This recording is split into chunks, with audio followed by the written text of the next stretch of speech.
আসসালামু আলাইকুম। সবাই কেমন আছেন? আজকালকার দিনে গরুর মাংস, মুরগির মাংস বা যে কোনো ধরনের মাছেরই অনেক বেশি দাম।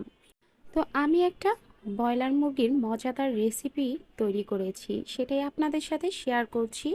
এভাবে রান্না করলে ব্রয়লার মুরগিও রান্না করে আপনারা খুব মজা করে খেতে পারবেন। বাসার সবাইও ফিদা হয়ে যাবে ইনশাআল্লাহ।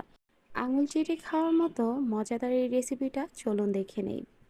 প্রথমে আমি কড়াইতে তেল গরম করে এর মধ্যে মুরগির মাংসটাকে ভেজে নিব। মাংসটাকে কিন্তু আমি সামান্য লবণ আর হলুদ মাখিয়ে নিয়েছি। এখানে আমি হাফ কেজির মতো মাংস নিয়েছি, শুধুমাত্র আমরা রাতে খাবো এই জন্যই। তো মুরগির মাংসটাই কিন্তু লবণ আর হলুদের বেশি আর কিছুই ব্যবহার করার প্রয়োজন নেই। মাংসগুলোকে ভালোভাবে ভেজে নিব ঢেকে কড়াইটা। তো ঢেকে নিলে কি হবে, মাংসটার ভিতর থেকে ভালোভাবে ভাজা হবে। ভাজা হয়ে যাওয়ার পরে ওই একই প্যানের মধ্যে দিয়ে দিচ্ছি আমি তেজপাতা, শুকনো মরিচ আর দুটো এলাচ দিয়ে একটু তেল অ্যাড করে এর মধ্যে জিরা বাটা আর আদা রসুন বাটা দিয়ে দিয়েছি 1 টেবিল চামচ করে। তো আর অ্যাড করে দিলাম একটু পানি, মশলাটা না হয় পুড়ে যাচ্ছিল। এবার মরিচের গুঁড়ো, হলুদের গুঁড়ো, লবণ আর এই যে বিশেষত্ব যেই মশলাটা, এটা মশলা না দুঃখিত, টক দই 1.5 টেবিল চামচ টক দই দিয়ে দিয়েছি। এটাই আপনার মাংসের টেস্টটা দ্বিগুণ বাড়িয়ে দিবে। আর এখানে আমি অ্যাড করে দিয়েছি গরম মশলার গুঁড়ো। তো গরম মশলার গুঁড়োটা কিন্তু এখানে আমি দিয়েছি 1 টেবিল চামচ।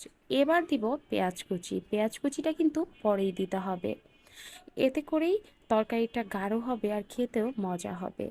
দেখুন পেঁয়াজ কুচি পরে দেওয়ার পরও কিন্তু পেঁয়াজগুলো মাশাআল্লাহ খুব ভালোভাবেই নরম হয়ে গিয়েছে। আবারও পানি অ্যাড করে মশলাটা কষিয়ে নিব। যত কষিয়ে নেবেন তত বেশি কিন্তু এই তরকারিটার স্বাদটা পাবেন। সাদা ভাত কিংবা প্লেন পোলাও বা সাদা রুটি এবং পরোটার সাথে জমে যাবে এই রেসিপিটা। তো আমার এই ভিডিওটি যদি ভালো লাগে প্লিজ আমার ভিডিওটি শেয়ার করে দিবেন। আর হ্যাঁ, লাইক কমেন্ট করতে একদম ভুলবেন না। মশলা ভালোভাবে কষানো হয়ে গেলে এখানে ভাজা মাংসটা অ্যাড করে দিচ্ছি। আমি কিন্তু মুরগিটাকে মিডিয়াম রেয়ারে ভেজে নিয়েছি, খুব কড়া করিনি আবার খুব কমও ভাজিনি।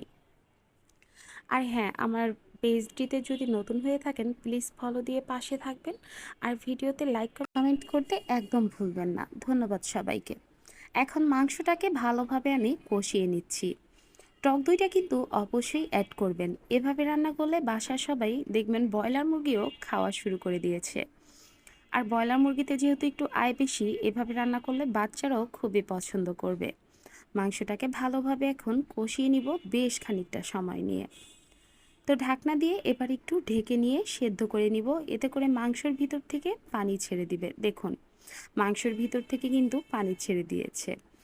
এই অবস্থায় জালটা একটু বাড়িয়ে দিব, যাতে করে শুকনো শুকনো হয়ে গেলে আমি এখানে পানি অ্যাড করে দিতে পারি।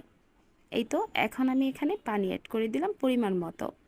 এই তরকারিটা আপনারা মাখা মাখাও রাখতে পারেন বা সামান্য একটু ভেজা ভেজা একটু ঝোল ঝোলও রাখতে পারেন। খেতে অনেক বেশি মজা, সত্যি বলছি, বানালেই বুঝতে পারবেন। যদি আমার ভিডিওটি ইউটিউব থেকে দেখে থাকেন প্লিজ আমার চ্যানেলটিতে নতুন হলে সাবস্ক্রাইব করে পাশে থাকবেন। আর হ্যাঁ, লাইক কমেন্ট শেয়ার করতে একদম ভুলবেন না। ধন্যবাদ। তো আমি এখানে আরও একটু পানি অ্যাড করে দিলাম, এতে করে একটু সামান্য ঝোলও থাকবে, মাংসটাও সেদ্ধ হবে খুবই ভালোভাবে, যেহেতু আমরা রাতে রুটি দিয়ে খাবো এটাকে। তো এখন দেখুন খুব ভালোভাবে ফুটে আসার পর উপর থেকে আমি গোটা কাঁচামরিচ ছড়িয়ে দিচ্ছি। আবারও আমি মাংসটাকে ঢাকনা দিয়ে ঢেকে কুক করে নিব যতক্ষণ পর্যন্ত ঝোলটা না কমে আসে। এবার ঝোল কমানোটা আপনার ব্যাপার। আমি তো এতটুকু পরিমাণ ঝোল নিয়েছি, আপনারা চাইলে আরও কমিয়ে নিতে পারেন। কিন্তু আমার কাছে বিশ্বাস করেন একটু এইটুকু ঝোলের জন্য অনেক বেশি মজা লেগেছে।